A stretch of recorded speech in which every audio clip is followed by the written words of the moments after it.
क्या भक्ति में प्रवेश के लिए ध्यान जरूरी है? पहले आओ जानते हैं ध्यान क्या है। ध्यान के मुख्य 7 बिंदु हैं। पहला, निराकार के प्रति जागना ध्यान है। जब आंख बंद करते हो तो भीतर शून्यता दिखाई पड़ती है।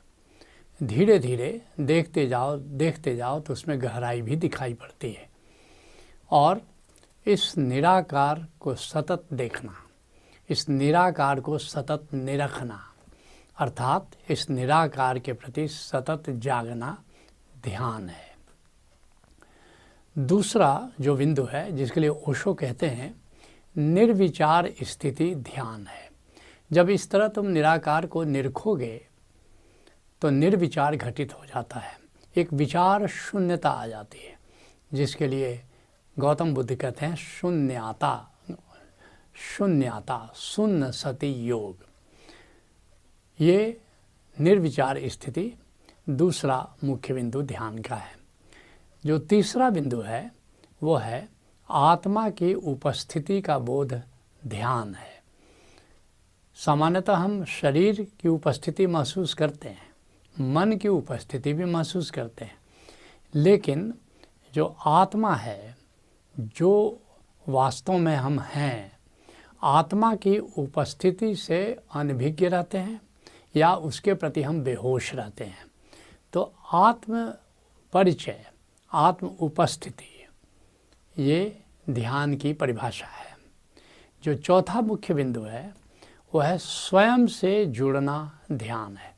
सामान्यतः हम संसार से जुड़े रहते हैं, वस्तुओं से या विषयों से जुड़े रहते हैं, लेकिन जब स्वयं से जुड़ना घटित हो जाए, स्वयं में स्थिरता आने लगे, तो उस स्थिति का नाम ध्यान है।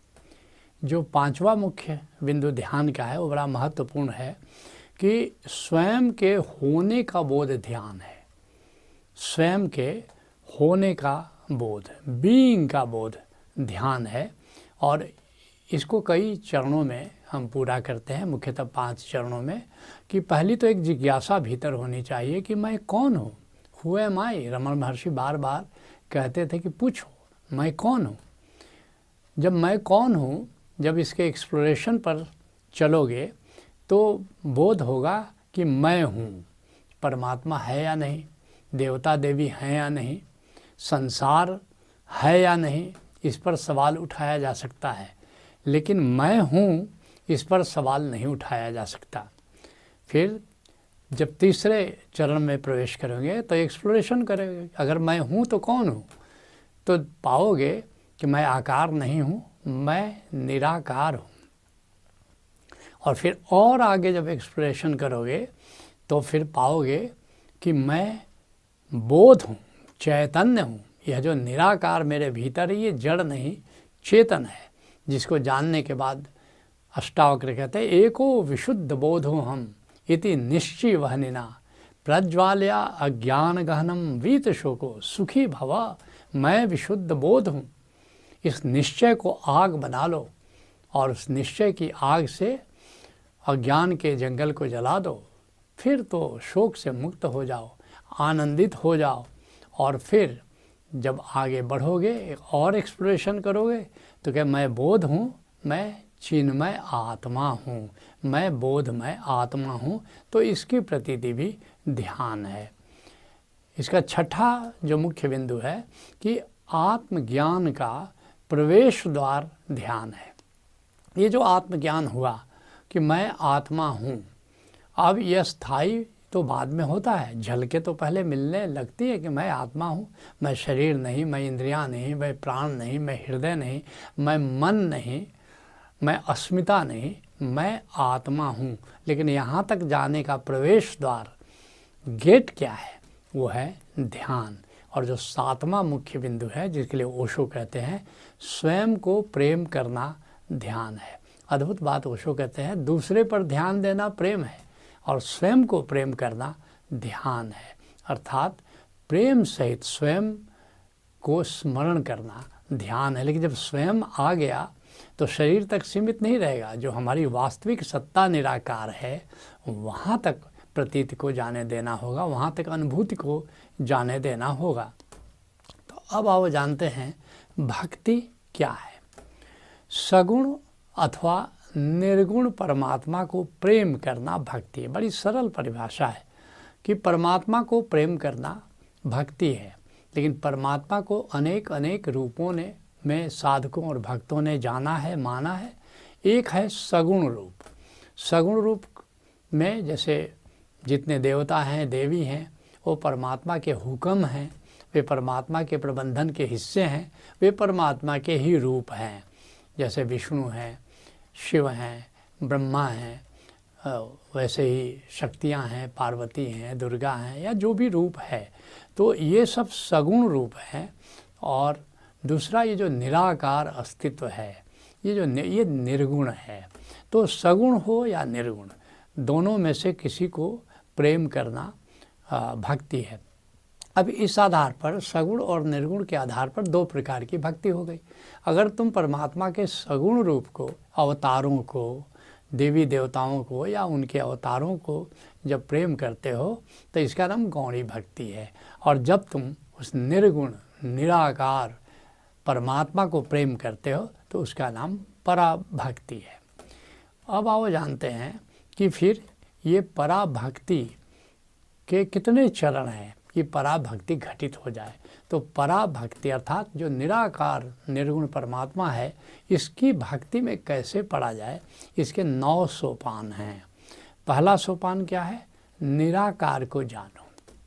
निराकार को जाने बिना तुम निराकार निर्गुण परमात्मा को नहीं जान सकते।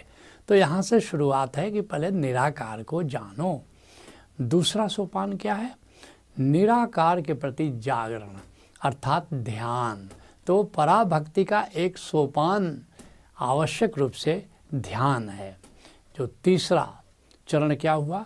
अब अंतर आकाश को जानो, क्योंकि निराकार एक स्क्रीन की तरह है, लेकिन देखते जाओ तो इसमें गहराई नज़र आती है। जैसे बाहर के आकाश को तुम देखते हो तो गहराई नज़र आती है। या मान लो कोई पानी है तो पानी को देखो, शुरू में पानी की सतह दिखाई पड़ती है, फिर देखते जाओ और जल निर्मल हो तो उसकी गहराई भी नज़र आती है। ऐसे ही निराकार को देखते जाओ तो अंतर आकाश प्रकट हो जाता है, गहराई भी दिखाई देने लगती है। फिर चौथा सोपान क्या है कि अंतर आकाश में जो नाद गूंज रहा है और नूर जगमगा रहा है, उसको अगर ध्यान से सुनोगे तो अंतर आकाश में अनाहत नाद की गूंज सुनाई देती है। और ध्यान से देखोगे तो एक नूर जगमगा रहा है, जो बाहरी नूर से, बाहरी आलोक से उसका कोई संबंध नहीं है। तो नाद और नूर, इन दोनों को जानो जो अंतर आकाश में विद्यमान है।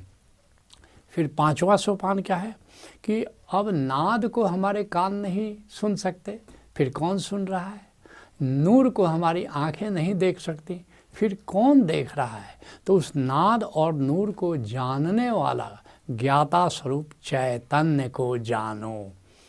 और फिर जो छठा चरण है कि जब चैतन्य को भी जान लिया, नाद को भी जान लिया, नूर को जान लिया, तो स्वयं को अब टोटलिटी में जानो उस चिन्मय आत्मा को जो तुम्हारी पूर्णता है, जो तुम्हारा वास्तव में स्वरूप है, वास्तव में तुम्हारा होना है।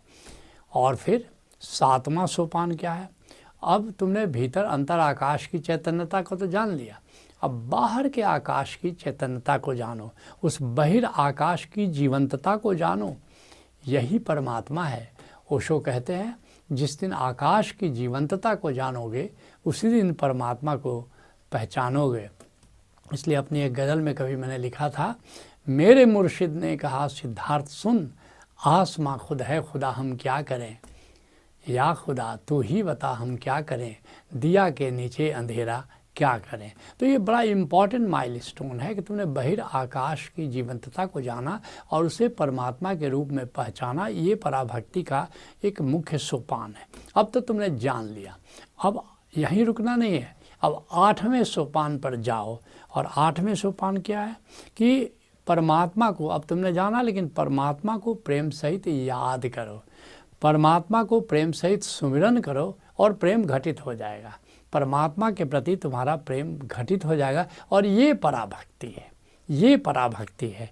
और फिर अब यहाँ भी नहीं रुकना है। जो 9वां सोपान है, आखिरी सोपान है कि परमात्मा के साथ एक हो जाओ। परमात्मा में, जिसको सूफ़ी कहते हैं फना हो जाओ, जिसके मलूक दास कहते हैं साहेब मिल साहेब भय, साहेब मिल साहेब भय, जिसके लिए ज़ौक़ साहब ने बड़े प्यारे अंदाज में कहा है, मैं खाना वहदत में साकी की इनायत से पीते ही पुकार उठा, जो तू है वही मैं हूँ। ये तो वहदत का, ये तो अद्वैत का मैक़दा है, अद्वैत का मैखाना है। मैखाना है वहदत में साकी की इनायत, ये गुरु की कृपा से होगा। गुरु साकी है इस मैक़दा में, इस मैखाने में। मैखाना है वहदत में साकी की इनायत से, और पीते ही पुकार उठा, जो तू है वही मैं हूँ। ये पराभक्ति का शिखर यहाँ पर आ गया।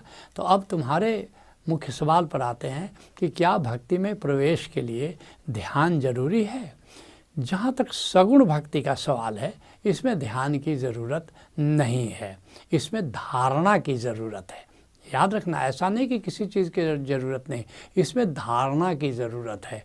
बिना धारणा के तुम सगुण भक्ति भी नहीं कर सकते हो। लेकिन हाँ, क्योंकि निराकार के प्रति जागरण है और निराकार से सगुण भक्ति का खास संबंध नहीं है। लेकिन जब तुम पराभक्ति अगर करना चाहते हो तो पराभक्ति का संबंध निर्गुण निराकार परमात्मा से है, सगुण परमात्मा से नहीं है। और इसलिए और एक और बात है कि परमात्मा को जाने बिना भक्ति संभव नहीं है। इसलिए अगर परमात्मा को तुमने जाना नहीं, उस निर्गुण निराकार रूप में नहीं जाना, तो फिर वो भक्ति सच्ची नहीं है। जिसके लिए अष्टावक्र कहते हैं, मान्यता पर टिकी भक्ति भी मोह है। केवल मान करके अगर तुम भक्ति कर रहे हो तो वो भक्ति नहीं है, वो तो मोह है। जिसके लिए एक सूफी शायर कहता है, नाम ही नाम ले लिया, जानते उसे वाकई नहीं, कहते हो बस खुदा खुदा, देखा उसे कभी नहीं। ऐसे खुदा की बंदगी कुफ्र है, बंदगी नहीं, और खाली जो गुजरे एक नफस, मौत है, ज़िंदगी नहीं। तो मान करके परमात्मा को प्रेम नहीं किया जा सकता, और अगर तुम करते हो तो वह प्रेम भी मोह बन जाता है। तो इसलिए अब मुख्य जो तुम्हारा प्रश्न है कि आत्मा को जाने बिना, जब तक तुम आत्मा को नहीं जानते हो, और बिना ध्यान के तो तुम आत्मा को कैसे जानोगे। तो आत्मा को जाने बिना निराकार परमात्मा को जानना असंभव है, असंभव है। और ध्यान के बिना आत्मा को जाना ही नहीं जा सकता। तो इसलिए निश्चित ही कि भक्ति में प्रवेश के लिए, जो पराभक्ति खास करके जो चरण है, उसमें प्रवेश के लिए ध्यान अत्यंत ज़रूरी है। प्रथम प्रश्न पर चर्चा को यहीं विराम देते हैं।